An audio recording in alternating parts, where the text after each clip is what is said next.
የተወደዳችሁና የተከበራችሁ ተመልካቾቻችን በቅድሚያ የአክብሮት ሰላምታችንን እናቀርባለን። በየሳምንቱ የምናቀርበው ወቅታዊ የተሰኘውን መርሃ ግብራችንን ወደ እናንተ ይዘን ቀርበናል። በሳምንቱ የተከሰቱ በቤተክርስቲያናችን አበይት ጉዳዮችን ወደ እናንተ እናቀርባለን። በዚህ መርሃ ግብራችን አንድ እንግዳ ይዘን ቀርበናል። እንግዳችን መምህር ታዲዮስ ሽፈራው ይባላሉ። በኢትዮጵያ ኦርቶዶክስ ተዋሕዶ ቤተክርስቲያን በቤቶችና ሕንፃዎች አስተዳደርና ልማት ድርጅት የእቅድና ልማት ዋና ክፍል ኃላፊ ናቸው። ከእሳቸው ጋር በሁለት አበይት ጉዳዮች እንወያያለን። የመወያያ ነጥቦቻችን የመጀመሪያው ማለት ነው ሰሞኑን በምስራቅ አርሲ በሸርካ ወረዳ በጃዊ ቀበሌ በታጣቂዎች ጥቃት ደርሷል፣ በክርስቲያኖች ላይ ማለት ነው። ይህንን ተከትሎ የኢትዮጵያ ኦርቶዶክስ ተዋሕዶ ቤተክርስቲያን ቅዱስ ሲኖዶስ የሀዘን መግለጫ ሰጥቷል። ይህንን እንዳስሳለን። እንደዚሁም ደግሞ በመቀጠል የኢትዮጵያ ኦርቶዶክስ ተዋሕዶ ቤተክርስቲያን ይዞታ በሆኑት በቤቶችና ሕንፃዎች አስተዳደርና ልማት ድርጅት የስራ እንቅስቃሴ እንደዚሁም ደግሞ የቤቶችን ይዘት ቀደም ሲል ደግሞ እነዚህ ቤቶች ከየት እንደተገኙ የሚዳስስ መርሃ ግብር ይኖረናል። እስከ መርሃ ግብራችን ፍጻሜ ድረስ ከኛ ጋር እንድትቆዩ በአክብሮት እንጋብዛለን።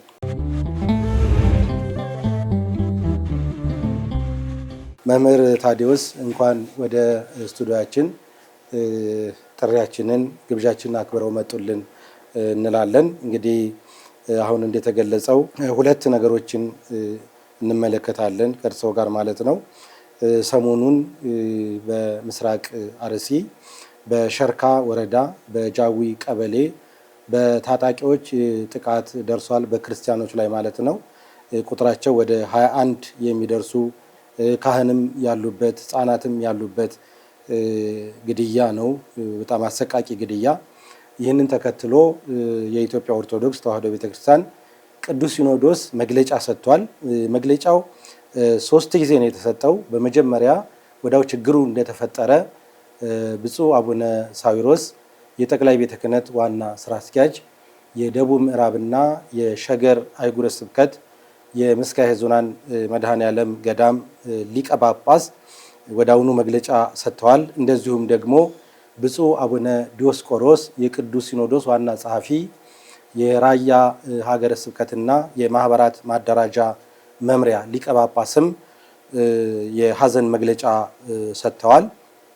እንደገና ደግሞ በአጠቃላይ ብፁዕ ወቅዱስ አቡነ ማትያስ ቀዳማዊ ፓትርያርክ ርዕሰ ሊቃነ ጳጳሳት ዘኢትዮጵያ ሊቀ ጳጳስ ዘአክሱም ወዕጨጌ ዘመንበረ ተክለ ሃይማኖት የሚመሩት የቋሚ ሲኖዶስ አባላት ምልዓተ ቋሚ ሲኖዶስ ማለት ነው።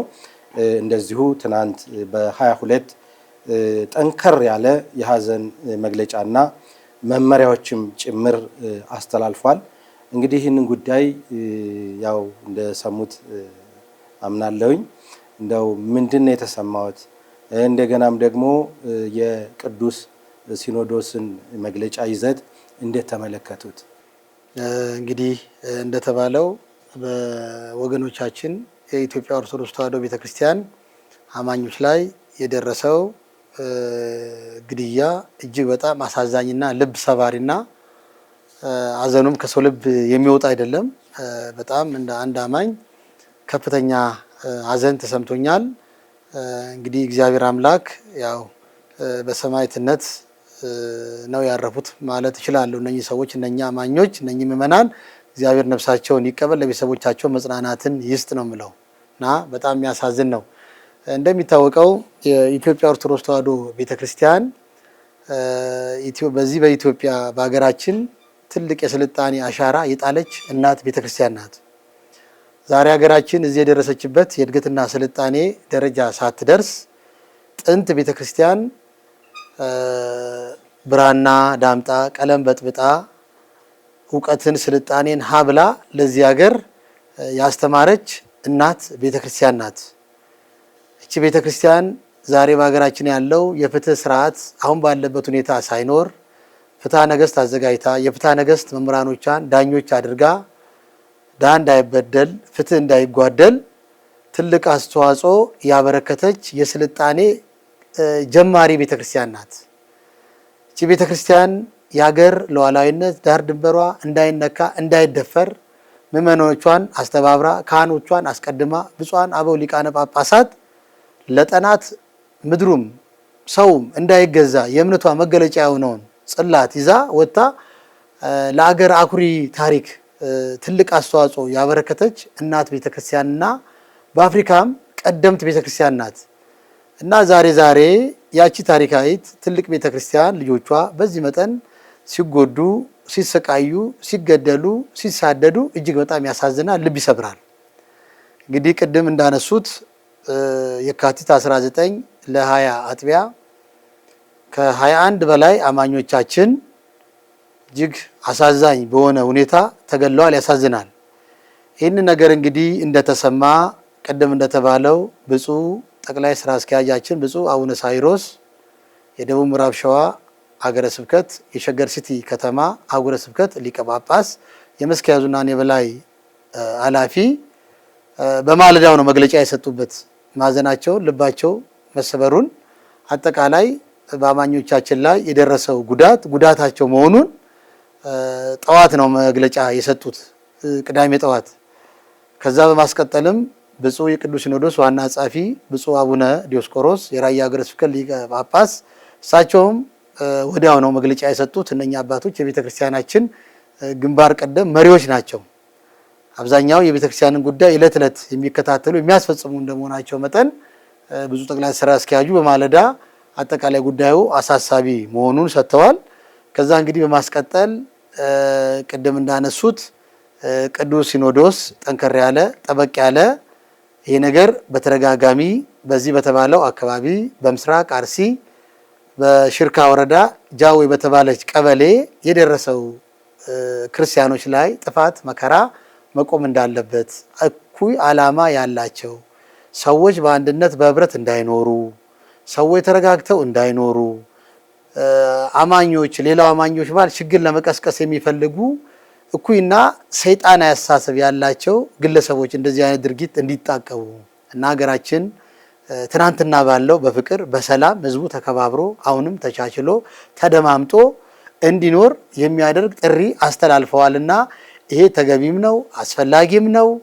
ምክንያቱም ወገን ላይ እንዲያለ ችግር ሲደርስ ቶሎ ብሎ ደርሶ ችግሩን ለሚመለከተው አካል ማሳሰብ፣ ችግሩን ማሳየት፣ ለችግሩ የሚመለከተው አካል ትኩረት እንዲሰጥ ማድረግ አስፈላጊ ስለሆነ አባቶች የቤተ ክርስቲያናችን የመጨረሻው አካል የሆነው ቅዱስ ሲኖዶስ በብፁዕ ወቅዱስ ፓትርያርክ ብፁዕ ወቅዱስ አቡነ ማትያስ ፓትርያርክ ርዕሰ ሊቃነ ጳጳሳት ዘኢትዮጵያ ሊቀ ጳጳስ ዘአክሱም ወዕጨጌ ዘመንበረ ተክለ ሃይማኖት ሰብሳቢነት የተሰጠው አስፈላጊና ተገቢ ነው። አጠቃላይ ድርጊቱ የትኛውንም አካል የማይወክል የክፎች እኩይ ተግባር በመሆኑ እጅግ ያሳዝናል። እኔም ማለት የምችለው ይሄንን ነው። አመሰግናለሁ መምህር ታዲዮስ።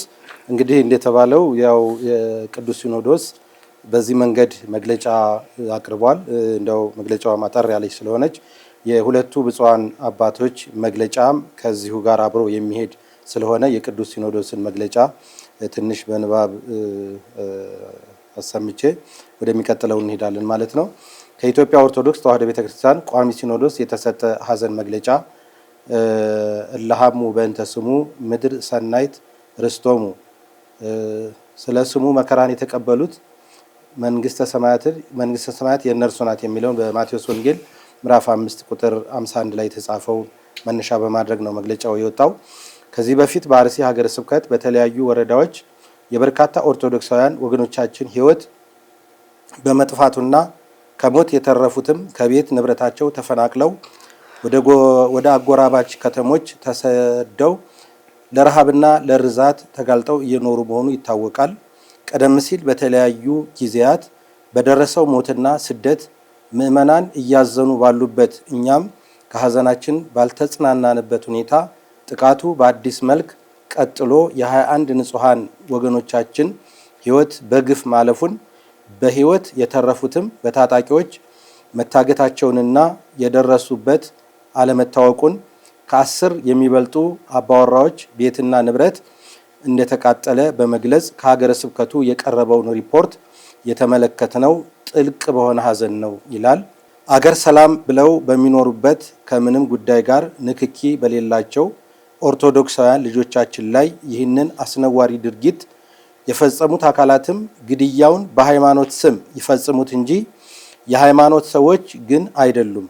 ዓላማቸውም በሀገራችን ለረጅም ዘመናት ተከባብረው አብረው በኖሩት የሃይማኖት ተቋማት መካከል ግጭትን መፍጠር ነውና የእስልምና ሃይማኖት ተከታዮችና ህዝበ ክርስቲያኑ በጋራ ልናወግዛቸው ይገባል። በመሆኑም በወገኖቻችን ላይ የተፈጸመው አሰቃቂ ግድያ በህዝበ ክርስቲያኑ ዕለታዊ ኑሮ አሉታዊ ተጽዕኖ የሚፈጥር በቅዱሳት መጻሕፍትም ሆነ በሰው ልጅ ሰብአዊ አኗኗር ፈጽሞ ተቀባይነት የሌለው አጸያፊ ድርጊት በመሆኑ የኢትዮጵያ ኦርቶዶክስ ተዋሕዶ ቤተ ክርስቲያን ቋሚ ሲኖዶስ በጽኑ አውግዞታል ነው የሚለው።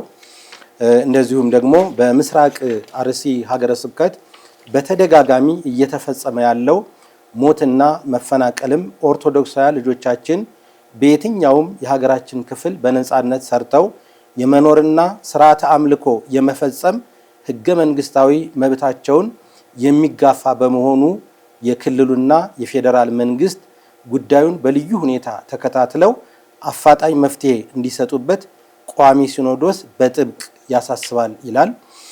ፍርድን በመሻት የሚጮኸው ስለ ስሙ መከራን የተቀበሉት የንጹሐን ደም ተገቢውን ፍትህ ይፈልጋልና ይህንን አስነዋሪ ድርጊት የፈጸሙት አካላት በህግ እንዲጠየቁ ወደፊትም ክቡር የሆነው የሰው ልጅ ህይወት እንዳይጠፋ የዜጎች ሀብትና ንብረት እንዳይወድም መንግስት የዜጎችን ደህንነት የማስጠበቅ ተግባሩን እንዲያከናውን ቋሚ ሲኖዶስ ጥሪውን በአጽንኦት ያስተላልፋል ነው የሚለው።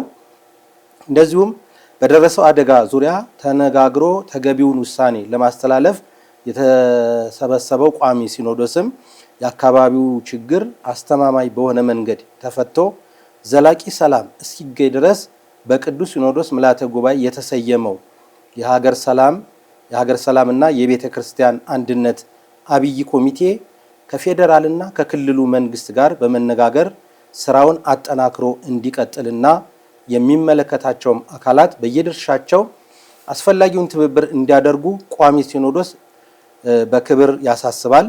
የክልሉ መንግስትና የአካባቢው መስተዳደርም ችግሩን ለመፍታት እያደረገ ያለውን ጥረት አጠናክሮ እንዲቀጥልና ወደፊትም ችግሩ እንዳይደገም ከመሰረቱ መፍታት የሚያስችል እርምጃ እንዲወስድ ቅድስት ቤተክርስቲያናችን ትጠይቃለች ነው የሚለው። በመጨረሻም ስለ ስሙ በስጋቸው መከራን በመቀበል ሕይወታቸውን ባጡት ኦርቶዶክሳውያን ልጆቻችን የተሰማንን መሪር ሐዘን እየገለጽን ልዑል እግዚአብሔር ረፍተ ነፍስን እንዲሰጥልን ቤተሰቦቻቸውንም እንዲያጽናናልን እንጸልያለን በማለት ነው የተጠቃለለው መልእክቱ ማለት ነው። እንግዲህ ይህንን መልእክት የኢትዮጵያ ኦርቶዶክስ ተዋሕዶ ቤተክርስቲያን ቴሌቪዥን በዜናም እንደዚሁም ደግሞ በልዩ ፕሮግራምም በፌስቡክ አካውንትም በህዝብ ግንኙነትም ቅድስት ቤተክርስቲያናችን ባሏት መገናኛ አውታሮች እያስተላለፈች ነው የምትገኘውና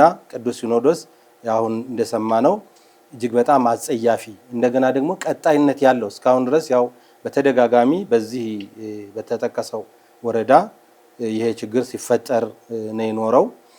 ነገር ግን መቆም እንዳለበት አሁን ቅዱስ ሲኖዶስ በጣም በአጽንኦት እየገለጸ ያለው ይሄ አስነዋሪ ድርጊት እንዳይቀጥል መንግስትም ኮሚቴውም ሁሉም ተባብሮ የማያዳግም መፍትሄ እንዲመጣ ነው ያሳሰበውና እንደ ማጠቃለያ ምን ሀሳብ ይሰጣሉ?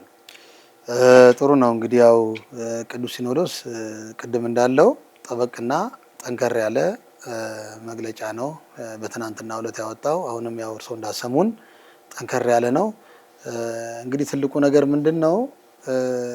ህዝባችን መሀል አሁንም ፍቅር፣ አንድነት፣ መተሳሰብ ኢትዮጵያ ያቺ የትናንትና ኢትዮጵያ ዛሬም በመረዳዳት ከሁሉም ነገር በላይ አብሮ የሚኖር ማህበረሰብ ተቀላቅሎ የተለያየ እምነት አብሮ ተቻችሎ የሚኖርባት ሀገር ናትና አሁንም ህዝባችን ያንን ያለፉትን የቀደሙ የአባቶቹን ያኗኗር ስርዓት ያኗኗር ዘይቤ እሱን መከተል የሚያስፈልገው።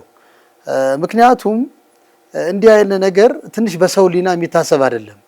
ማለት በጣም በቃ መጥፎ አስተሳሰብ ያላቸው ሰዎች፣ ሌላ ዓላማ ያላቸው ሰዎች አላስፈላጊ ነገር እንዲመጣ እርስ በርስ ወደ አላስፈላጊ ነገር እንዲገባ ፈልገው የሚሰሩ ሰዎች ስለሆኑ ማንንም ሃይማኖት የሚወክልና ለየትኛውም የማይጠቅም ድርጊት ስለሆነ ህዝባችን እኔ ትናንትና አብሮ እንደሚኖረው ዛሬ መኖር አለበት። በፍቅር በአንድነት በመስማማት በመቻቻል በመደማመጥ በጋራው ነው እንዲህ ያለ ነገሮችን መመከት የሚቻለው።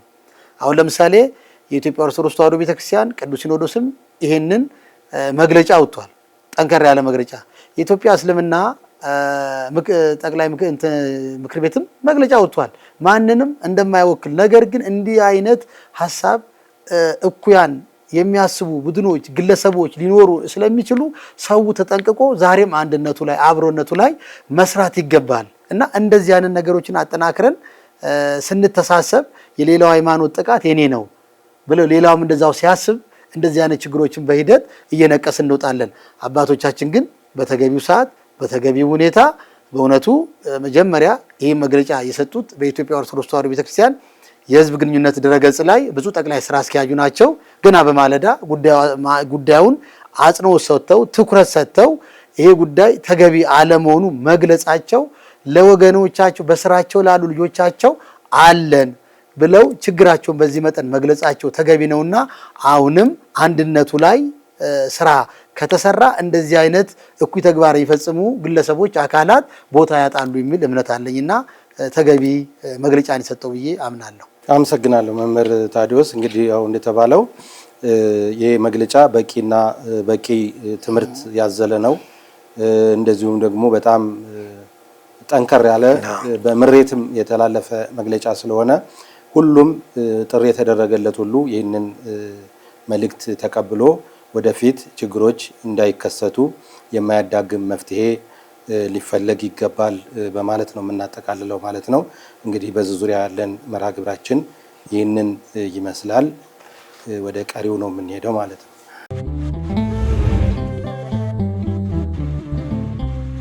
የተወደዳችሁና የተከበራችሁ ተመልካቾቻችን ውይይታችን አላበቃም። ወደ ሁለተኛው አጀንዳችን ነው የምንሄደው። ሁለተኛው አጀንዳችን የኢትዮጵያ ኦርቶዶክስ ተዋሕዶ ቤተክርስቲያን ቀደም ሲል በወታደራዊ መንግስት የተወረሱባት ቤቶች በየጊዜው ሲመለሱ ቆይተዋል። በርካታ ህንፃዎች እንደዚሁም ደግሞ ቪላ ቤቶች ከዚህም በተጨማሪ የቀበሌ ቤቶች ተመልሰውላት እያስተዳደረች ነው የቆየችው።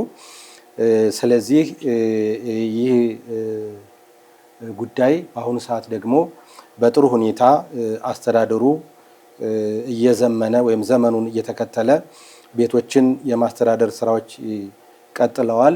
ከዚሁም ጎን ደግሞ ብዙ ችግሮች ክፍተቶችም እንዳሉ ይነገራልና ይህንን አስመልክቶ በዚሁ በቤቶችና ህንፃዎች አስተዳደርና ልማት ድርጅት የእቅድና ልማት ዋና ክፍል ኃላፊ የሆኑትን መምህር ታዲዮስ ሽፈራውን አንዳንድ ነገሮች እንዲተነትኑልን እንዲያብራሩልን ጋብዘናቸዋል ማለት ነው። ስለዚህ ከእሳቸው ጋር ደግሞ የተወሰነ ጊዜ እንቆያለንና አብራችሁን ከኛ ጋር እንድትቆዩ በአክብሮት እንጋብዛለን።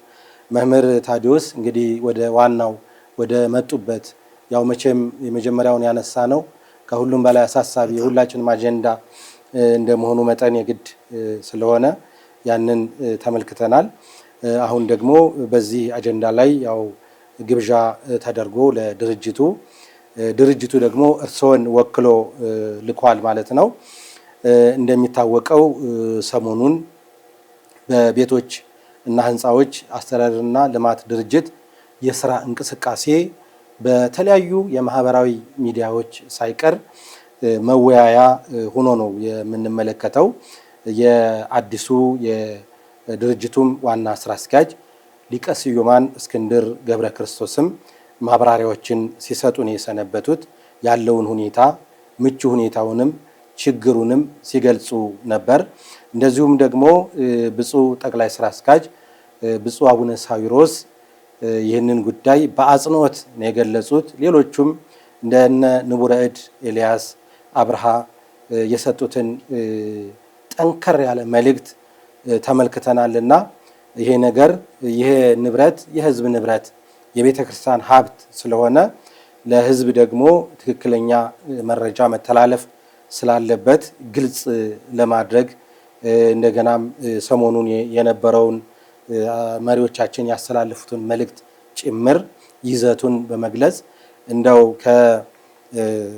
ከይዞታችን ከቅድመ ይዞታችን እነዚህ ይዞታዎች በርካታ ይዞታዎች ወደፊት ለቤተ ክርስቲያን ተስፋ የሚሆኑ ይዞታዎችስ እንዴት ተገኙ ከሚለው ተነስተን ወደ ዋናው አብይ ጉዳይ እንመጣለን ማለት ነው። እንግዲህ በዚህ ዙሪያ እንደው ማብራሪያ ቢሰጡ።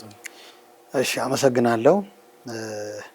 እንግዲህ እንደተባለው የኢትዮጵያ ኦርቶዶክስ ተዋሕዶ ቤተክርስቲያን ቤቶችና ህንፃዎች ልማት ድርጅት አለ።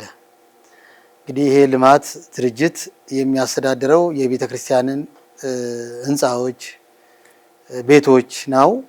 አብዛኛው እነኛ ሀብቶች እንዴት ተገኙ፣ ከየት መጡ ለሚለው ታሪካዊ ዳራውን ትንሽ ለማንሳት ያው የኢትዮጵያ ኦርቶዶክስ ተዋሕዶ ቤተክርስቲያን ቅድም እንዳለው ትልቅ ታሪካዊት ቤተክርስቲያን ናት። በሀገራችን በኢትዮጵያ ቀደምት እናት ቤተክርስቲያን ናት፣ ይታወቃል። ይሄ ምንም እንደው ለአጽንኦት እንትን ለመስጠት ካልሆነ በስተቀር ይሄ የሚታወቅ ሀቅ ነው። እንግዲህ በዚህ በታሪክ መነሻና ዛሬኛ ከደረስንበት ባለው ሁኔታ ላይ አብዛኛው ዛሬ የኢትዮጵያ ኦርቶዶክስ ተዋሕዶ ቤተክርስቲያን ያላት ቤቶችና ህንፃዎች አብዛኛው ከነገስታቱ፣ ከመኳንንቱ፣ ከመሳፍንቱ በስጦታ የተሰጡ ነው። የቤተክርስቲያን ገቢ እንደሚታወቀው አስራት በኩራን ነበር። ከዛ በሕይወት አሉ በስጦታ ይሰጣሉ፣ ሲሞቱ በኑዛዜ የሚናዘዙ አሉ። እነኚህን ሀብቶች ኢትዮጵያ ቤተክርስቲያን ይዛ በተጨማሪ ደግሞ ራሷ ከማዕከል ከቋቷ ብር አውጥታ የሰራቻቸው ናቸው። አብዛኛው በስጦታ የተሰጡ አሉ፣ በኑዛዜ በውርስ የተገኙ አሉ። እንዲሁም ደግሞ ቤተክርስቲያኒቱ ከራሷ ካዝና አውጥታ የሰራቻቸው ብዙ ህንፃዎች አሉ። ያው እንደምናውቀው 4 ኪሎ ላይ እና ፒያሳ ላይ ያሉ ህንፃዎች እንግዲህ እነኚህን ሀብቶቿን ቅድም እርስዎ እንዳነሱ 1966 የካቲት ወር ላይ መንግስት ባደረገው አዋጅ የደርግ መንግስት አብዛኛው የቤተ ክርስቲያኒቱ መሬት ላራሹ በሚለው አዋጅ የቤተ ክርስቲያን መሬት የነበሩ በየክፍለ ሀገሩ ያ የነበረው የደርግ ስርዓት አብዛኛው ወረሰ። የገቢ ምንጮቻቸው ናቸው። እነኚህ ለትልልቅ ገዳማት፣ አድባራት የስልጣኔ የእውቀት የምርምር ቦታ የነበሩ ገዳማት መጠቀሚያ ሀብቶች የነበሩትን ነው በዛ ዘመን የነበረው ወታደራዊ ደርግ መንግስት የወረሰው። በመቀጠል ሁለተኛው አዋጅ 1966 ሐምሌ ወር ላይ የከተማ ትርፍ ቤት አዋጅ የሚል አዋጅ ሲታወጅ ኢትዮጵያ ቤተክርስቲያን በከተማ በስጦታ ያገኘችውን በኑዛዜ የተቀበለችውን ከራሷ ቋጣ አውጥታ የሰራችውን ህንፃዎቿን፣ ቤቶችን የትርፍ ቤቶች አዋጅ በሚል መልሶ የከተማ ቦታዎቿን ወረሰ። እንግዲህ ቤተክርስቲያን በገጠርም ያላትን በከተማ ያላትንም አጣች። ይሄ ነገር ቆይቶ ለውጥ ሲመጣ ቤተክርስቲያን ጥያቄ አቀረበች ለሚመለከተው በወቅቱ የሽግግር መንግስት ለነበረው መንግስት። የኢትዮጵያ ኦርቶዶክስ ተዋሕዶ ቤተክርስቲያን 5ኛው ፓትርያርክ ብፁዕ ወቅዱስ አቡነ ጳውሎስ ለኢትዮጵያ ቤተክርስቲያን ከዋሉት ካደረጉት ትልቁ ስራ ተብሎ ሊጠቀስ ከሚችለው መሃል አንደኛው እሳቸው ቤተክርስቲያን ላይ በርዕሰ መንበርነት ሲሾሙ አብዛኛው ሀብትና ንብረት ትምህርት ቤቶቻችን፣ የዕደ ጥበባት ተቋሞቻችን የተወረሱ ናቸው። በቤተክርስቲያን እጅ አልነበሩ። ቅዱስነታቸው በወቅቱ ለነበሩት የሽግግር መንግስት ደብዳቤ ከመጻፋቸው በፊት ጠንካራ ኮሚቴ አዋቅረው ንብረቶቹ የት ነው ያሉት፣ በምን ሁኔታ ነው የሚገኙት የሚል ኮሚቴ ተዋቅሮ ያ ኮሚቴ ንብረቶቹ የሚገኙበትን ቆጥሮ ዘርዝሮ በመረጃ አደራጅቶ ካበቃ በኋላ በቅዱስ ሲኖዶስ ተወስኖ በወቅቱ ለነበረው መንግስት ተላኪያ ደብዳቤ በቅዱስነታቸው ያ ደብዳቤ ተልኮ በወቅቱ የነበሩትን መንግስታት የነበረው መንግስት ለቤተ ክርስቲያን ከዓመት በኋላ ጉዳዩን ካየው በኋላ ምን ላይ ሰጠ? የቤተ ክርስቲያን ሀብትና ንብረት ተመለሰ። በከፊል የቀራለ ብዙዎቹ ተመለሱ። እንደሚታወቀው ቅድስት ሥላሴ መንፈሳዊ ኮሌጅ የተወረሰ ነበረ። የዕደ ጥበባት ተቋሞቻችን የተወረሱ ነበሩ። ብዙ ህንጻዎቻችን የተወረሱ ነበሩ። ታዲያ ቤተ ክርስቲያን ይሄንን ንብረቷን ተቀበለች፣ አገኘች። አግኝታ እነኚህን ንብረቶች ተቋም አደራጅታ ተቋም ፈጥራ መዋቅር ሰርታ የልማት ድርጅት ነው ብላ ይሄ ቤቶችና ህንጻዎች የልማት ድርጅት አስተዳደር የምንለው ተቋም እነኚህን ቤቶች ሊያደራጅ፣ እነኚህን ቤቶች ሊያስተዳድር፣ እነኚህን ቤቶች ሊመራ በወቅቱ እነኚህ ቤቶች የተጎዱ ነበረ። አስፈላጊው ጥገና እንዲደረግላቸው እነኚህም ቤቶች ሲረከብ ውስጡ ካለው ህዝብ ጋር አብሮ የተረከበው እዛ ውስጥ የተለያየ አይነት ሰው አለ። የተለያየ አይነት ሰው የተለያየ እምነት ተከታይ አለ። እስልምና እምነት ተከታይ አለ። የፕሮቴስታንት እምነት ተከታይ አለ። ኦርቶዶክሳውያን አለን። ነጋዴዎች፣ ከየትኛውም ሃይማኖት ያሉ ሁሉም አይነት ነዋሪዎች ስብጥር ያለበትን ተቋም ተረከበ። እንግዲህ እዚህ ላይ እነኚህም ቤቶች ህንጻዎች ስንረከብ የቀሩ ነበሩ። ለምሳሌ 4 ኪሎ መንትያ ሁለቱ ረጃጅም ህንጻዎች 4 ኪሎ ጌጥ የሆኑ በተለምዶ መብራት ኃይል ብለን የምንጠራው ከሚኒልክ ትምህርት ቤት ፊት ለፊት ያለው ባለ 4 ፎቅ ይሄን ዘሞ በብፁዕ ቅዱስ አቡነ ማትያስ ፓትርያርክ ርዕሰ ሊቃነ ጳጳሳት ዘኢትዮጵያ ወዕጨጌ ዘመንበረ ተክለ ሃይማኖት ዘመነ ፕትርክና አሁን ያሉት የሀገራችን መሪ ክቡር ዶክተር አብይ አህመድ ዶክተር የኢፌዴሪ ጠቅላይ ሚኒስትር ለቤተክርስቲያን ዘመኑ እነኚህን ህንጻዎችም የቀሩትንም ሰጥተዋል፣ መልሰዋል። የቀሩት ሀብቶቻችንም እንግዲህ እነኚህን ህንጻዎች ቤቶች ቅድም ያሉት የቀበሌ የተወረሱ ቤቶች አሉ። በጭቃም የተሰራ አለ፣ በብሎኬትም የተሰራ አለ፣ ፎቅም አለ። ሁሉም አይነት ቤቶች አሉ።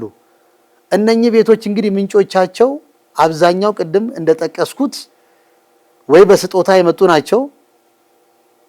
ነገስታቱ፣ መኳንንቱ፣ መሳፍንቱ፣ ወይዛዝርቱ ትልልቅ ሰዎች እዚህ ሀገር ላይ የነበሩ ለቤተክርስቲያን የለገሱት ነው። እንዲሁም ደግሞ ቤተክርስቲያን ከራሷ ከካዝኗ አውጥታ የሰራቻቸው ሀብቶቿ ትርፍ ያልሆኑ የምትገለገልባቸው የዕለት ተዕለት የኢኮኖሚ አቅሟን የምታደረጅበትና ለመንፈሳዊ ስራዎቿ ስብከተ ወንጌልን ለማስፋፋት አስፈላጊ መንፈሳዊ ስራዎቿን ለመስራት የምትጠቀምባቸው ሀብቶችን ሰብስቦ የሚያስተዳድረው ተቋም የቤቶች ልማት ድርጅት ይባላልና የሀብታችን ምንጩ መሰረቱ ይሄን ይመስላል ማለት ነው። አመሰግናለሁ መምህር ታዲዮስ፣ በጣም ጥሩ መረጃ ነው እየሰጡን ያሉት። እንግዲህ በዚህ ሁኔታ ቅድስት ቤተክርስቲያናችን በመጠኑም ቢሆን ተጠቃሚ ሆና ያው ዓላማዋን፣ ተልኳን፣ ሃይማኖቷን፣ የስብከተ ወንጌል እንቅስቃሴዎችን ስታስፋፋ ኑራለች። ነገር ግን ቤቶቹ ይመለሱ እንጂ በአጠቃላይ በኪራይ አከፋፈል በኪራይም በማከራየትም ሁኔታ እንደውም አንዳንድ ጊዜ ስንሰማ ህንፃዎች በ3 መኝታ 2 መኝታ ያላቸው በ300 በ400 ብር በድሮው ተከራይተው ዝቅተኛ ገቢ እያገኘች ወቅቱን እየዋጀ የተከተለ ገቢ ሳታገኝ ምንድነው የሚባለው የበይ ተመልካች ሆና እንደቆየች ነው ሰሞኑን በተለይ ያለው ሁኔታ የሚገልጸውና አንዳንዶቹ ደግሞ ተከራይተው ወደ ለሶስተኛ ወገን በከፍተኛ ዋጋ አከራይተው ነገር ግን ለቅድስት ቤተክርስቲያናችንም ገቢ እንዳላደረጉ እና ብዙ ችግሮች እንዳሉ ያው ዓለም እየሰማ ነውና ይህንንም እንደው ከምን አንጻር ነው በዚህ በችግሮቹ ዙሪያ እነዚህ ችግሮች ሊፈቱ ያልቻሉት? ይሄ ድርጅት ከተቋቋመ ዓመታትን አስቆጥሯል። የተሟላ የሰው ኃይል ሰራተኛ ተመድቦለት የሚንቀሳቀስ ነው። እንደሚታወቀው ቤቶቹ በአዲስ አበባ ብቻ አይደለም፣ ከአዲስ አበባ ውጭም በድሬዳዋም፣ በሐረርም፣ በባህር ዳርም በሌሎቹም ከተሞች እንደዚሁ ሃይማኖታቸው የቀና ምግባራቸው የጸና ነገስታቱ፣ መኳንንቱ፣ መሳፍንቱ፣ ወይዛዝርቱ ለቅድስት ቤተክርስቲያናችን የሰጧቸው ቤቶች በማስተዳደር ሁኔታ ግን ተገቢውን ለቅድስት ቤተክርስቲያናችን ማግኘት ያለባትን ግን ሳታገኝ እንደቆየችና ብዙ ችግሮች በአሁኑ ሰዓት የተገለጡ ነው ያሉት። እንደገና ደግሞ አሰራሩም ደግሞ ከዘመኑ ቴክኖሎጂ ጋር ኔትወርክ የሆነ አሰራርም እንዳልነበረም ይነገራልና እንደው ችግሮቹን እስኪ ያያቸዋቸውን ችግሮች ተራ በተራ ቢዘረዝሩልን። እሺ፣ አመሰግናለሁ። እንግዲህ በእውነቱ የተባሉ ነገሮች አብዛኛው እየተዳሰሱ አሉ ብለን የምናምንባቸው እነሱን ለማስተካከልና ለማሻሻል ስራ እየተሰራበት ያለበት ሁኔታ ነው ያለው። ቅድም እንዳለው ብዙ ቤቶች አሉን፣ ብዙ ህንፃዎች አሉን፣ የተለያየ አይነት ቤቶችም አሉን፣ የተለያየ አይነት ተከራዮችም አሉን። እንግዲህ በዚህ መሀል አንደኛው የኢትዮጵያ ኦርቶዶክስ ተዋሕዶ ቤተክርስቲያን ክራይ ቤቶች የኪራይ መጠኑ አነስተኛ ነው የሚለው። ይህንን እንግዲህ ለማድረግ በእውነቱ ብፁዕ አባታችን አቡነ ሳይሮስ የጠቅላይ ቤተ ክህነት ዋና ስራ አስኪያጅ የደቡብ ምዕራብ ሸዋና የሸገር ሲቲ አህጉረ ስብከት ሊቀ ጳጳስ ወደ ማዕከል ወደ አመራር ከመጡበት ጊዜ አንስቶ አንዱ የተሻለ ስራ የተሰራበትና እንዲሰራበትም የዕለት ተዕለትና አባታዊ ክትትል የሚያደርጉበት ቦታ ኪራይ ቤቶች ነው ማለት ይቻላል። በመጀመሪያ ደረጃ አዲስ ስራ አስኪያጅ ነው እዛ ቦታ ላይ የመደቡት። አዲስ ስራ አስኪያጅ ቅድም እንዳሉት ሊቀ ስዩማን እስክንድር ገብረ ክርስቶስ ይባላሉ። እዛ ቦታ ሲመደቡ መጀመሪያ ያደረጉት ችግሮችን የማውጣት ነው። ችግሮችን ፈልፍሎ የማየት ነው። ያንን ችግሮችን ፈልፍሎ የሚያወጣ ኮሚቴ መመደብ ነው። ምን አይነት ምን ችግሮች አሉ ከአስተዳደሩ ጋር ተያይዞ የኛ ተቋም ከሌሎች የቤት አልሚ ተቋማት ጋራ አብሮ ተወዳዳሪ ነው ነውስ ወደ ኋላ የቀረ ነው? ምክንያቱም አንዱ ቤት የሚሰራው በዚህ ሀገር ላይ ያለውን የቤት እጥረት ችግር በተወሰነ መልኩ መቅረብ ባይቻልም እንደው ማገዝ ችግሩን ብዙ ተከራይ ስላለ ቤት ልማት ያስፈልገው ቤተክርስቲያንም የድርሻዋን ለመወጣት ነው። ፍትሃዊ በሆነ መልኩ ማስተዳደር ነው። ይሄንን እንዳናረግ ከብዙዎቹ ተቋማት ቀድመን ጀምረን እንዴት ከብዙዎቹ ተቋማት ወደ ኋላ እንቀራለን? እዚህ ሀገር ላይ ከመንግስት ቀጥላ አፓርታማ ሰርታ በተመጣጣኝ ዋጋ ታከራይ የነበረችው የኢትዮጵያ ኦርቶዶክስ ተዋሕዶ ቤተክርስቲያን ናት። ዛሬ ብዙዎች ከሷ ኋላ መጥተው የተሻለ ስራ ሰርተው ተወዳዳሪ ሲሆኑ እኛ ለምንድን ነው እንደጀመርንበት ዛሬ የደረስንበት ቦታ ወደ ኋላ ያስቀረን የሚለውን ነገር ተነስቶ ተወያይተን አጥኒ ተቋቋመ። አጠቃላይ ችግሮች አሉ የሚባሉ ችግሮች ፍንትው ብለው ወጡ። እንዳልኩ ነው ችግሮቹ ቆዩ ሲንከባለሉ የመጡ ረጅም ዘመን የወሰዱ ናቸው። እነኚህ ችግሮች እንዴት እንፍታ በሚል በጣም አስተዋይ አርቆ ሀሳቢ ስራ አስኪያጅ ነው የመደቡት። በእውነቱ ብፁዕ አባታችን ኮሚቴ አደራጀ፣ ችግሮችን ለቆ የሚያወጣ። እነኛ ችግሮች ደረጃ በደረጃ ወጡ። ከወጡ ችግሮች መካከል አንዱ የኪራይ ዋጋ ክፍያው አነስተኛ ነው የሚል ነው። እንግዲህ ሁሉም ነገር የሚመለሰው በጥናት ነው። ያው በችግሮቹን አውቃል ማለት አንዱ የመፍትሄ አካል ግማሽ ሊሆን ይችላል። ነገር ግን ያን ነገር ሊመለስበት የሚችል የራሱ ጥናት ያስፈልገዋል። ቀደም ሲል የተጠና ጥናት አለ። በዛ ላይ ተጨማሪ ጥናት አሁን እየተጠና ነው ያለው እንትን ጭማሪን በተመለከተ። ሁለት እንደገና የሚወጡ ህጎችም አሉ። እንደ ከተማ ከመኖሪያ ቤት ጋር ተያይዞ የሚወጡ ህጎች አሉ በመንግስት። ከነኛ ህጎች ጋር ራስን አብሮ ማስማማት ያስፈልጋል። ወደ ግጭት ወደ ኮንፍሊክት እንዳያስገባና ወደ አላስፈላጊ ነገር እንዳይወስድ ካለው ከሀገሩ ጋር አብሮ መናበብ ያስፈልጋል።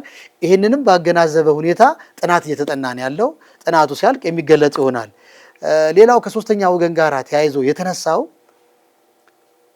ሶስተኛ ወገን ማከራየት በእኛና በአከራዮቻችን መካከል የምንዋዋለው የጋራ ውል አለ። ውሉ አይፈቅድም። ባለፈው 6 ወር በቀረበው ሪፖርት ላይ እንደተመላከተው ከኢትዮጵያ ኦርቶዶክስ ተዋሕዶ ቤተክርስቲያን ቤቶችና ህንፃዎች አስተዳደር ልማት ድርጅት ላይ ተከራይተው ለሶስተኛ ወገን የሚያከራዩ ግለሰቦች በጣም ብዙ ነበሩ። በጣም ብዙ እንደገለጽ ነው። ርቀን ሳንሄድ አብዛኛው ለሶስተኛ ተከራዮቻችን ለሶስተኛ ወገን ያከራዩት ራሱ የድርጅቱ ህንፃ ስር ያለ የድርጅቱን ቢሮ ዋና ቢሮ ህንፃው ስር 3 ተከራዮች ተከራይተው 4 ኪሎ መሃል ለሶስተኛ ወገን ያከራያሉ። የሚያሳዝነው ማከራያታቸው ብቻ አይደለም። አከራይተው ሲያበቁ እነሱ የተከራዩበትን ክፍያ አይከፍሉም። ጭራሽ በተረጋጋሚ ቤተክርስቲያን ተገቢ አይደለም፣ ገቢዋን ማጣት የለባትም፣ ጥቅሟን ማጣት የለባትም፣ የበይ ተመልካች መሆን የለባትም፣ ሞኝ ተርጋ መቆጠር የለባትም።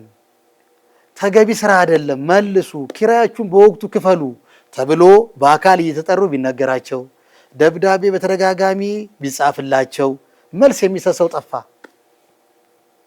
መልስ የሚሰጥ ይሄንን ነገር ለብፁዕ ጠቅላይ ስራ አስኪያጁ ቀረበ። ብፁዕ ጠቅላይ ስራ አስኪያጁ ከቤተ ክርስቲያን የሚቀድም አንዳችም ነገር የለም፣ ቤቱ አስፈላጊውን የእርምት እርምጃ ይውሰድ። ሊወስድ ያቀረበውን ሐሳብ አቀረበ። ሐሳቡ ተቀባይነት አገኘ።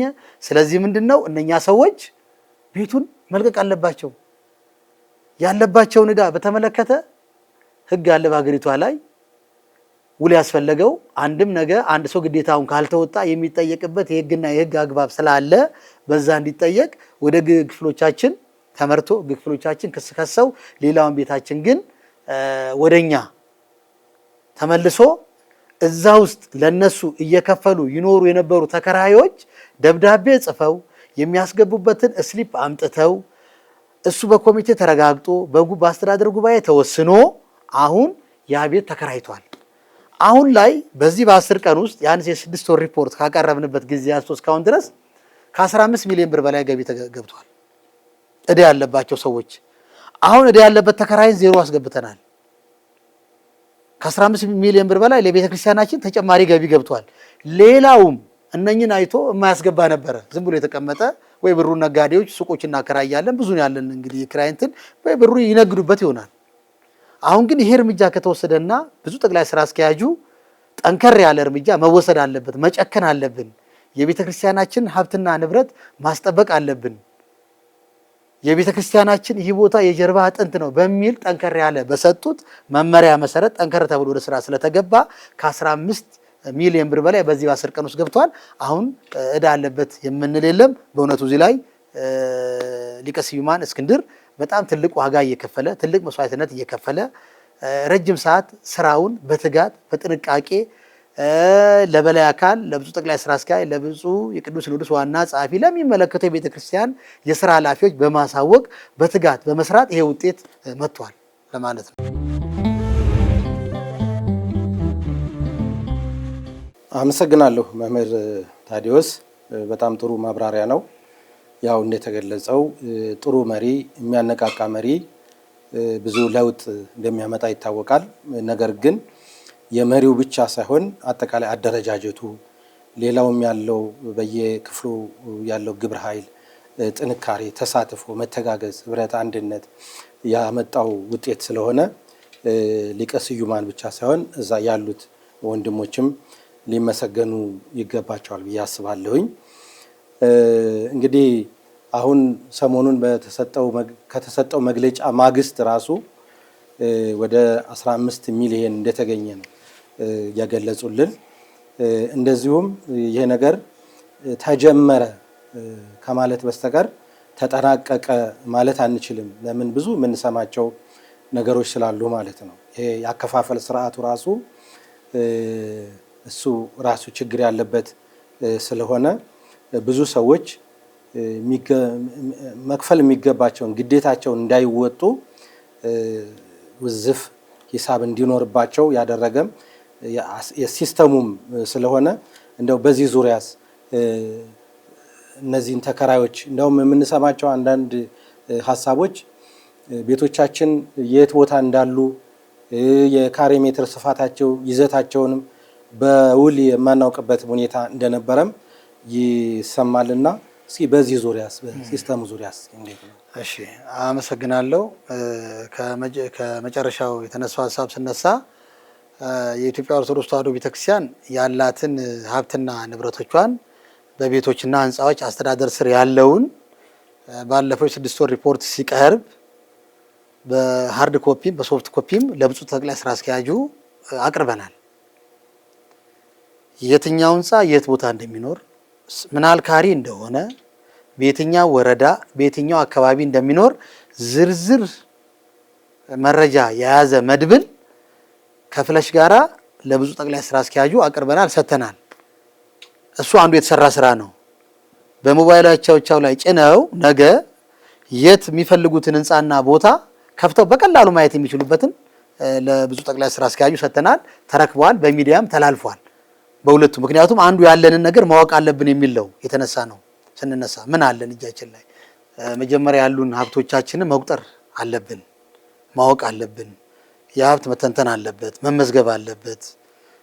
የራሱ የሆነ የመለያ ቁጥር ሊወጣለት ይገባል ተብሎ ተሰርቶ ባለፈው በሚዲያም እንደተላለፈው እኛም በዩቲሲ ሚዲያ እንደተላለፈው ለብዙ ጠቅላይ ስራ አስኪያጁ ሃርድ ኮፒ ሶፍት ኮፒ አብሮ ተሰጥቷል።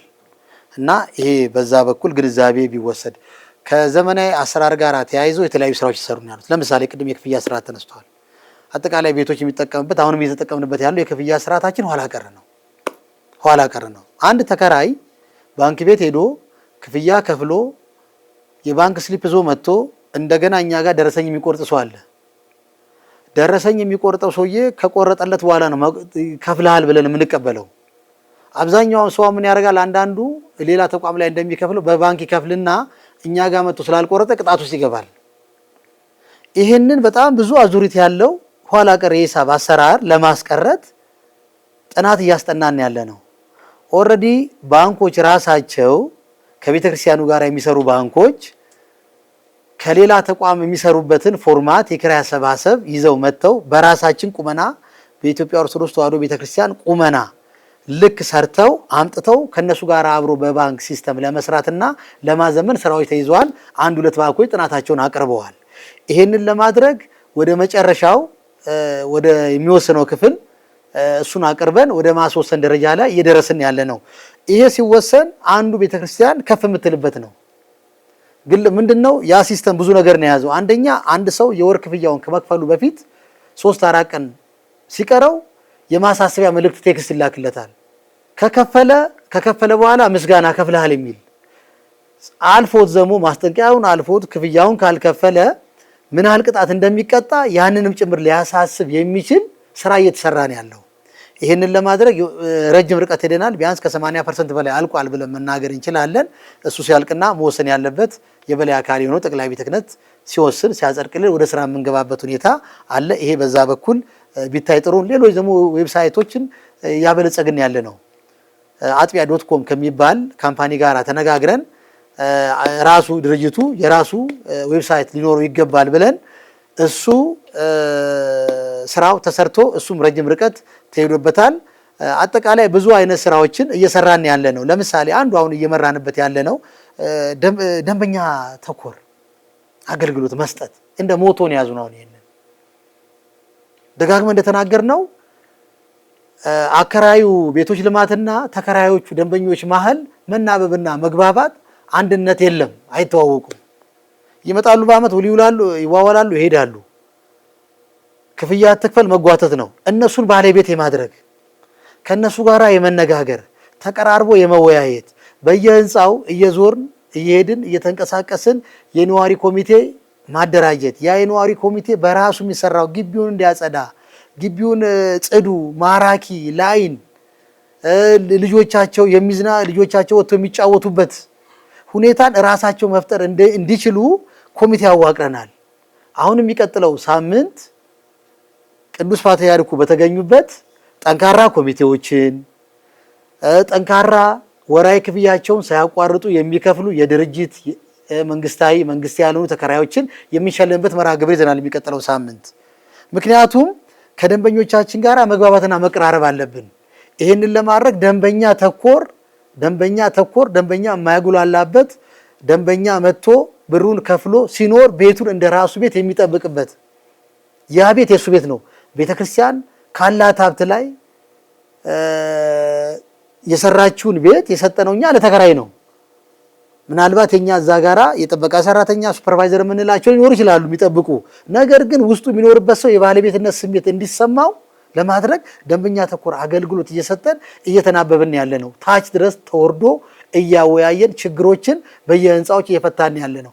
በዚህ በ6 ወር ውስጥ አብዛኛው ዞራችሁ ብትመለከቱ እንደ ሚዲያ አብዛኛው ግቢዎቻችን የቆሸሹ ነበሩ። በተወሰነ መልኩ 100% ደርሰናል ብለን መናገር ባንችልም ጽዱ እንዲሆኑ አብዛኛው እኮ ገራጅ መስሉ ነበር። የአሮጌ መኪና መጣያ ነበር የሚመስሉት። ተከራዮች መኪኖቻቸው ሲያረጁባቸው ካልሸጡ እዛ ግቢ ነበር የሚያቆሟቸው። አላስፈላጊ ነገር የእርድ ቦታዎች ሆነው ነበረ። እነሱን የተሻለ መኖሪያ ቦታ እንዲኖሩ እንዲሆን አሁን ካለው ከከተማችን ከኮሪደር ልማቱ ጋራ ከተማዋ እንዴት እንዳበበች ይታያል። ከዛ ጋር አብሮ ተሰላስሎ ህንፃዎቻችን እንዲሄዱ ብዙ ስራ እየተሰራ ነው ያለው። ሌላው በዚህ በአጭር ጊዜ ከተሰሩ ስራዎች መካከል የቢሮ እድሳት ያያችሁት እናንተ። ለምሳሌ እኛ ቤት አከራይ ሆነን ቢሮ አከራይ ሆነን ተቋሙ የሚጠቀምበት ቢሮ ግን ያሳዝናል። 3ኛ ፎቅ ነው፣ ሊፍት የለውም። አብዛኛው የዱሮ ያረጀ ፎቅ ነው ምን የነበረው። ትልልቅ ሰዎች ተከራዮች መጥተው ክፍያ ለመክፈል ጥያቄ ስኖራቸው ጥያቄያቸውን ለማስፈጸም በጣም ይቸገሩ ነበር ለመውጣት ፎቁ ላይ። አብዛኛው የማይወጣም ነበር። በይበልጥ ከ2ኛ ወደ 3ኛው ያለ ፎቅ እንዲህ የቆመ መሰላል ነበር ይመስለው ደረጃው ታችን የሚቀመጡ ትልልቅ ሰዎች። ስለዚህ ቢሮ ምቹ አይደለም፣ ሙቀቱ አያሰራም፣ የተቀጠለ ቢሮ ነው። ያ ቢሮ ሸክላ ሰሪ በገል ይበላል ተብሎ እንደተነገረው ተቋሙን የሚመጥን ቤተ ክርስቲያኒቷን የሚመጥን ይህን ሁሉ ሀብት የሚያስተዳድር ተቋም የሚሰራበት ቢሮ ኋላ ቀርና የቆሸሸ ውስጡ አይጥ አላስፈላጊ ነገሮች የሚታዩበት ቢሮ ነበረ። ያን ቢሮ መቀየር አለብን ብለን ተነሳን። ይህን ቢሮ ለመስራት ስንነሳ በጀት የለም። በጀት ስለሌለ ምን አሰብንኛ? በጎ አድራጊ ተከራዮቻችን እናስተባብራል። እነሱን አስተባብረን በጀት ከላይ ሳንጠይቅ እንስራ። በአጋጣሚ ቢሮ የሚጨርሰው ብር ብዙ ነበረ። ምን አደረገ ተቋሙ? ጨረታ ወጣ። 3 ኮንትራክተሮችን አወዳደር። አንድ ኮንትራክተር አርለፈ። 14 ሚሊዮን ወደ 500 ሺህ ብር አካባቢ ነበረ። በኋላ ላይ ብር ስንሰበስብ ያሰብነው ብርና ስራው ሊሰራበት የሚገባ ብር አልተመጣጠነልንም። የተገኘው ብር 4 ሚሊዮን ሆነ። ስራው የሚጠይቀው ከ14 ሚሊዮን ብር በላይ ሆነ። ኮንትራክተሩ ያሸነፈ። ስራ በመሃል ቆመ። አንዳንዶቹም ስራ ቆመ፣ እንደዚህ ሆነ እያሉ በአንዳንድ ሚዲያዎች ላይ ለመጻፍ ሞከሩ። ዋናው መጀመራችን ነው፣ ማሰባችን ነው። የተጀመረ ነገር ማለቁ አይቀርም። 4 ሚሊዮን ብር ተሰበሰበ። አቅም አጣን፣ መሃል ላይ ቆምን። ከዛ ሊቀ ስዩማን እስክንድር ገብረ ክርስቶስ ኮንትራክተሩን አናገረው። የቤተ ክርስቲያን ልጅ ነው። ችግር ገጥሞናል፣ ካንተ ጋር ውል በገባ ነው መሰረት ይህን ክፍያ መክፈል አንችልም፣ ምን እናርግ? ይሄ ስራ በዚህ ሊቆም ነው ሲለው ኮንትራክተሩ ስንት ብር አላችሁ? 4 ሚሊዮን ብር ብቻ። 4 ሚሊዮን ብሩን አንጡ፣ ቀሪውን ስራ እኔ እሰራላችኋለሁ አለ። አሁን ስራው ተጀምሮ በሚቀጥሉት 15-20 ቀን ስራው ይጠናቀቃል። ቢሮአችን ወደታች እንገባለን እና እንዲህ አይነት ስራዎችም እየተሰሩ ናቸው። ብዙ አይነት ዘርፈ ብዙ ስራዎች አሉ። ችግሮች የቆዩ ያደሩ ነበሩ። እነሱን ችግሮች እየተፈቱ እንደገና ደግሞ አዳዲስ ስራዎችም እየታከሉበት ነው ያሉት ለማለት ነው። አመሰግናለሁ መምህር ታዲዮስ። ከጊዜያችን ጋር ለመሄድ እንግዲህ እንደተገለጸው ስራው ቀጣይነት ያለው ስለሆነ ውይይታችንም ወደፊት በተደጋጋሚ የሚቀጥል ይሆናል ማለት ነው። ነገር ግን ሳናስታውስ የማናልፈው ደግሞ ቅድም በገለጻዎት ላይ ቤቶቻችን በሁለት ነው የሚከፈሉት። የመጀመሪያዎቹ በውርስ በስጦታ የተገኙ፣ በሁለተኛ ደረጃ ደግሞ ራሷ ቅድስት ቤተክርስቲያን ባሏት ቦታዎች ላይ ከካዝናዋ እያወጣች የምትገነባቸው ግንባታዎች ወይም ደግሞ ህንፃዎች አሉና እንደው ሰፋ ባይልም ጠቅለል ባለ መልኩ በአሁኑ ሰዓት በጅምር ላይ ያሉ የተጠናቀቁ ሊጠናቀቁም ደግሞ የቀረቡ ስላሉ በእነሱ ዙሪያ እንደው ትንሽ እስኪ እንግዲህ እንደተባለው አንዱ የኢትዮጵያ ቤተክርስቲያን አሁን ያው በሰፊው ወደ ቤት ልማት ገብታለች ማለት ይቻላል። እንደሚታወቀው የባለፈው ዓመት ግንቦት ቅዱስ ሲኖዶስ 2 ብፁዓን አባቶችን ወደ ማዕከል ወደ አመራር አመጥቷል። ብፁዕ ጠቅላይ ስራ አስኪያጅ አቡነ ሳዊሮስ እና ብፁዕ የቅዱስ ሲኖዶስ ዋና ጸሐፊ አቡነ ዲዮስቆሮስን እና የተጀመረው የቤት ልማት መርሃ ግብር የቤተክርስቲያን ህንፃዎቿ በጥናት ላይ የነበረው ወደ ስራ እንዲገባ በሰጠው ውሳኔ መሰረት ቤተክርስቲያን ወደ ስራ ገብታለች። እዚህ አሮጌው ቄራ የምንለው አካባቢ 480 እና 1000 ካሬ አለ። በጣም የቆዩ ናቸው። ረጅም ዓመት የወሰዱ ነባር እየተሰሩ የነበሩ ህንፃዎች ናቸው። ኦልሬዲ 480 ወደ ማለቁ ላይ ደርሷል። ወደ ማለቅ ደርሷል። ውሃና መብራት የፊኒሽንግ ስራ ነው ያለው እሱ። ይሄ እዚህ ጋር መመስገን ካለበት የሚመሰገኑት አሁን ያሉ ስራ ኃላፊ ናቸው። ይሄ የነበረው 8 ወር ነው። በዚህ በ8 ወር ውስጥ ትልቅ ምርታ ትልቅ ለውጥ ነው ያለው። በእውነቱ ብፁዕ አቡነ ሳዊሮስን ማመስገን ያስፈልጋል። በአጭር ጊዜ ነው ይሄ ስራ የተሰራው። ሌላው 6000 ካሬ ከጠቅላይ ቤተ ክህነት ጀርባ ከብርሃንና ሰላም ጎን ያለ ህንፃ 6000 ካሬ በኮሪደር ልማት ጋር ተያይዞ በፈረሱብን ቦታዎች ምትክ ከመንግስት የተሰጠን ቦታ አለ። እዛ ላይ ኮንትራት ሰጥቶ የስራ ርክክብ ተጀምሮ ስራ ተጀምሯል። እንዲሁም ፒያሳ ከማሙድ ህንፃ ጽራ ምኒልክ ህንፃ ከምንለው ጀርባ ያለ ቦታ ላይ 1100 ካሬ ላይ ባለፈው እንዳየነው ውል ተዋውላ ቤተክርስቲያን የቦታ ርክክብ ተሰጥቶ ስራው ተጀምሯል። እንዲሁም ደግሞ 875 የምንለው ቦታ አለ። እሱም እዚሁ አሮጌ ቄራ አካባቢ ነው። እሱም ሶስተኛ ህንፃ በአዲስ ውል ተሰጥቶ ርክክብ ተፈጽሞ ስራው ተጀምሮ እየተሰራ ነው ያለው እና ቤተክርስቲያን ዘርፈ ብዙ ስራዎችን እየሰራች ነው በልማት ዙሪያ ያለችው። እንግዲህ ለዚህ ሁሉ ሀብት ያስፈልጋል። የሀብት ምንጮቻችንን አንዱ የክራይ ቤቶች ነው፣ ህንፃ ነው። ጠቅላይ ስራ አስኪያጁ እንደተናገሩት አንጡ ነው የሚለው ብለዋል። ህንፃ እውነት ነው። ነገ ኮንትራክተር የሆነ ስራ ይሰራ አንጡ ማለቱ አይቀርም ይላል። በቻሪቲ እንትን የሚሰራ ስራ አይደለምና ለዛ እኛም ይህንን መሰረት አድርገን ነው ጠንክረን ሀብት መሰብሰብ አለብን። ጠንክረን ያለችንን ሀብታችንን በስነ ስርዓት በተደራጀ መልኩ አሟልተን ያልከፈሉትን አስከፍለን በቀጣይ መጨመር ባለበት ህጉ በሚፈቅድልን መሰረት ጨምረን በሀብት በመሰብሰብ ላይ ጠንክረን መስራት አለብን የሚል አካሄድ እየሄድን ያለነውና እነኚህ ህንፃዎች ወደ ስራ ተጀምሯል። እነኚህ ሲያልቁ ነገ ለቤተክርስቲያናችን ለመንፈሳዊ አገልግሎቷ ስብከተ ወንጌልን ለማሳለጥ ከሙዳይ ምጽዋትና እንደው በመከራ ከሚሰበሰብ ገንዘብ ተላቃ ራሷን የቻለች ትልቅ ቤተክርስቲያን በሀብት በኢኮኖሚ ለመሆንና ምዕመናንም ለመደገፍ ለመርዳትም ኢኮኖሚካሊ ማደግ አለባት። አሁን እየተሰራ ያለው ስራ ያ ነውና ትልቅ ስራ እየተሰራ ነው ለማለት ነው። አመሰግናለሁ መምህር ታዲዮስ። በጣም ጥሩ ውይይት ነው እያደረግን ያለነው። ምክንያቱም ቅድስት ቤተክርስቲያናችን አንደኛ በሀብቶቿ በተገቢው መንገድ በተመጣጣኝ መንገድም መጠቀም ይገባታል። ሀብቶቿንም ማወቅ ይኖርባታል። ቅዱስ መጽሐፍም እንዳለው እኔ በጎቼን አውቃቸዋለሁ እንዳለ ሀብትም ራሱን የቻለ መታወቅ ስላለበት እንደገናም የቤተክርስቲያን ሀብት ምእመናንም የነሱ ሀብት ስለሆነ ምእመናንም እንዲያውቁ የቅድስት ቤተክርስቲያናችን አቅም ማወቅ ስለሚኖርባቸው እንደዚህ የሆነ ግልጽ አሰራር መዘርጋቱ በጣም የሚበረታታ እንደሆነ ነው የሚሰማኝ። እንግዲህ በአጠቃላይ እርፍ ይዞ ወደ ኋላ የሚያርስ የለም እንደሚለው ቅዱሱ መጽሐፍ ከላይ እስከታች ሁሉም ተባብሮ በሐሳብም በእውቀትም በገንዘብም በማንኛውም መንገድ ልክ አሁን የኮንትራክተር እንዳደረገው ሁሉም ባለው ችሎታ እገዛ እያደረገ ቅድስት ቤተክርስቲያናችንን ምክንያቱም ወንጌል የሚሰበከውም ክርስትናው የሚስፋፋውም ስራ ማስኬጃ ሲኖር ነው፣ ሌላ ለመዝናናት አይደለም።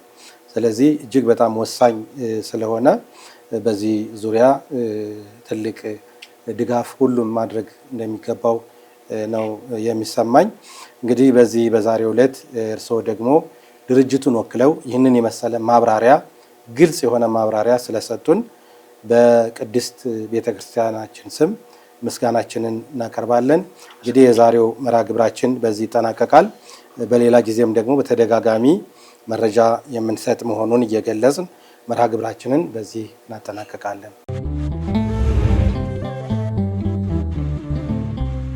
ከመምህር ታዲዮስ ሽፈራው ጋር በሁለት አበይት ነጥቦች በተለይም በምስራቅ አርሲ በምዕመናን ላይ በክርስቲያኖች ላይ ስለደረሰው ጥቃት፣ ግድያ በተመለከተ ስለ የቅዱስ ሲኖዶስን መግለጫ መነሻ በማድረግ እንደዚሁም ደግሞ የኢትዮጵያ ኦርቶዶክስ ተዋሕዶ ቤተክርስቲያናችን ሀብትና ንብረት በሆኑት በቤቶች ህንፃዎች ዙሪያ ደግሞ እንደዚሁም የተወሰነ መረጃ ለመስጠት ያደረግነው ውይይት አካሄድነው ውይይት የተከታተላችሁትን ይመስል ነበር።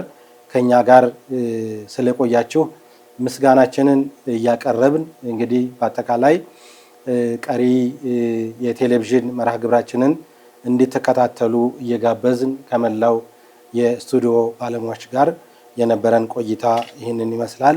ሰላም እግዚአብሔር ከሁላችን ጋር ይሁን።